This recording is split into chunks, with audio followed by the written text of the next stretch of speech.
আসসালামু আলাইকুম রহমতুল্লাহি ওবারাকাতু। জানাজার সম্পর্কে কিছু আলোচনা করা হইব। দোয়া তকবীর সম্পর্কে আলোচনা হইব ইনশাল্লাহ। সহযোগিতা করবেন। ভিডিওটা ভালো লাগলে লাইক করবেন, শেয়ার করবেন, সাবস্ক্রাইব করবেন। জানাজার নিয়ম: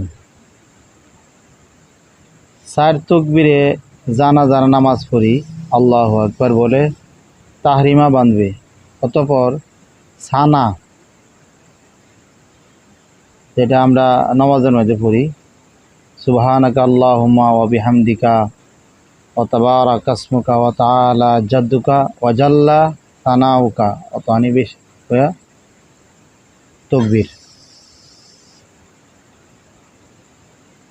তারপর দুরূদ শরীফ, আল্লাহুম্মা সাল্লি আলা মুহাম্মাদিন ওয়া আলা আলি মুহাম্মাদ কামা সাল্লাইতা আলা ইব্রাহিম ওয়া আলা আলি ইব্রাহিম ইন্নাকা হামিদুম মাজিদ।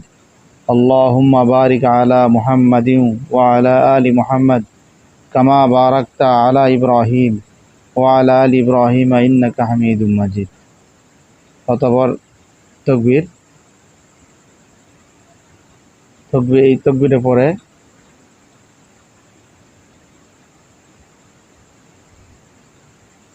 প্রাপ্ত বয়স্ক হইলে পড়তে হবে আল্লাহুম্মা গফির লি হাইয়িনা ওয়া মাইয়িতিনা ওয়া শাহিদিনা ওয়া গায়বিনা ওয়া সগীরিনা ওয়া কাবীরিনা ওয়া যাকারিনা ওয়া উনসানা। আল্লাহুম্মা মান আহইয়াইতাহু মিন্না ফাআহইহি আলাল ইসলাম ওয়া মান তাওয়াফাইতাহু মিন্না ফাতাওয়াফাহু আলাল ঈমান। একবার তকবীর বলিয়া সালাম ফেরানো হবে।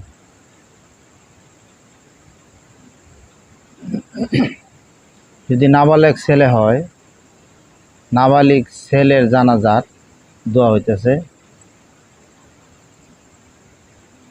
3 নম্বর তকবীরের পরে সেটা নাকি আল্লাহুম্মা গফির লি হাইয়িনা ওয়া মাইয়িতিনা পড়ি। এটা না পড়িয়া এই সময় আমরা এই দোয়াটা পড়তে হবে, আল্লাহুম্মা জাআলহু লানা ফারতাও ওয়া জাআলহু লানা আজরাও ওয়া যুখরাও ওয়া জাআলহু লানা শাফিআও ওয়া মুশাফফা। এই দোয়াটা বাংলাতেও লেখা আছে।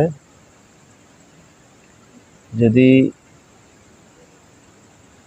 নাবালিগ মেয়ের জানাজা হয় তাহলে আল্লাহুম্মা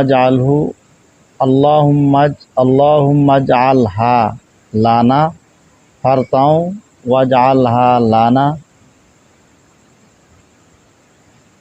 ফারতাও ওয়া জাআলহা লানা আজরাও ওয়া যুখরাও ওয়া জাআলহা লানা শাফিআতাও ওয়া মুশাফফা। এনি পড়তে হবে। আশা করি ইনশাল্লাহ